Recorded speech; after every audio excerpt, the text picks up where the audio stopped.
A lot of times I come on here and I actually give you some of my day-to-day experiences. And the reason why I share some of my day-to-day experiences with you is because, I mean, literally, the minds, this right here, I am constantly appalled, literally appalled at the way that we process thought in this country. Simply amazing, just simply amazing. I had somebody the other day, and it's not important who, it's only important what they believe and how they responded. I had somebody the other day said, Pastor, I got a question. Then they proceeded to ask me a question. I sit there and listen. I said, okay. So I sit there and continue to keep listening. Nothing was going on. They said, well, are you going to answer the question? I said, no. I said, why come you're not going to answer the question? I said, well, there's two reasons. Number one, I don't want to. And number two, if I choose to answer your question, I'm going to need time to meditate on it. Do you know why? They said, no, I don't know why. I mean, if I ask you a question, you should answer it. I said, where do you get that mind from? Who told you that? And where do you get this philosophy? Where'd you adopt that attitude? Who spawned that in you? I said, so let me get this right. You have probably been pondering and meditating on this question for, could be a month, 6 months, could have been 2 weeks, could be a week, could be 3 or 4 days.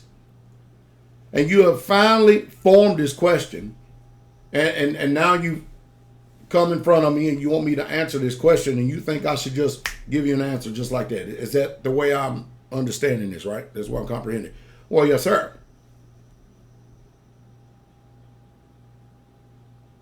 I said, okay, if I choose to answer your question, I'll get back with you.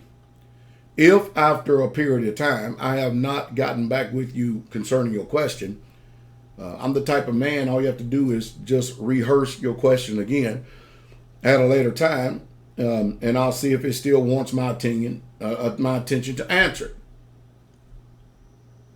You could tell that instead of actually, being wise and saying, okay, these people's getting irritated.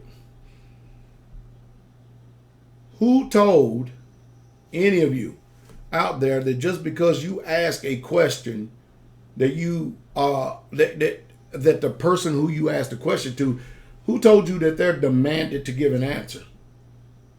Where does this stuff come from? Who created this stuff? You're not owed an answer just because you ask somebody a question. I know that you may think that you're obligated. No. A lot of times when people, like for instance in some debates, when people have a certain way that they want to chart the minds of people, they'll ask questions laced questions, loaded questions, to get you to support what they say by giving forth a certain scripture. That's what they'll do. When you refuse to answer that, then they'll charge you as being deceitful when they were deceitful themselves, even in how they ask it. Because a lot of times when people are listening to debates, it's not because that people are informed about the information. It's because they believe a certain way, and then whenever somebody answers according to the way that they believe, they call that gospel truth, because most people in the world operate and live out their own book of the law. And I tell you, this world is becoming increasingly difficult to deal with. Increasingly difficult. This world is really something else. I guess this is what you get when you live a set apart life, separated from the people in the world, because I get to immerse myself in books, more than anything, spending time with the Father, and I listen to the Word a lot. And I simply just don't function the way that I was previously conditioned and trained. Hey, let me tell you something. I'll say what General Smedley Butler said. I never had an original thought, not one original thought, until after. Now, I can't say after I got in the military. I can say I never had an original thought until after I had gotten filled with the set apart spirit. Once I got filled with the set apart spirit, that's when my thoughts started originating. Until then, I functioned I was conditioned. I was trained. I was more coerced and manipulated to operate in this cosmos, in this world, American Gentile system, this pagan system. I was immersed in its religion, immersed in its economics, immersed in its so-called perceived morality and values. And so therefore, none of my thoughts originated from my own volition or my own mind.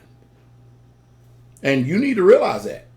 You think that because you think something, you never challenge the thought, you never challenge what spirit it is that is speaking to you in your mind to give you that thought. You automatically accept it and assume that your thought originated from you, it come from you, when your thoughts are shaped by your environment. Your thoughts are shaped by your theology. Your thoughts are shaped by your doctrine. Your thoughts are shaped by you, your own book of the law.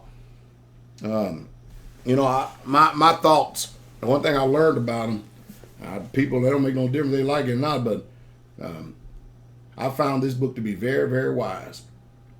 And I think I'll continue to keep on paying attention and listening to it and applying the principles. It's been around for a long time, able to make a man wise.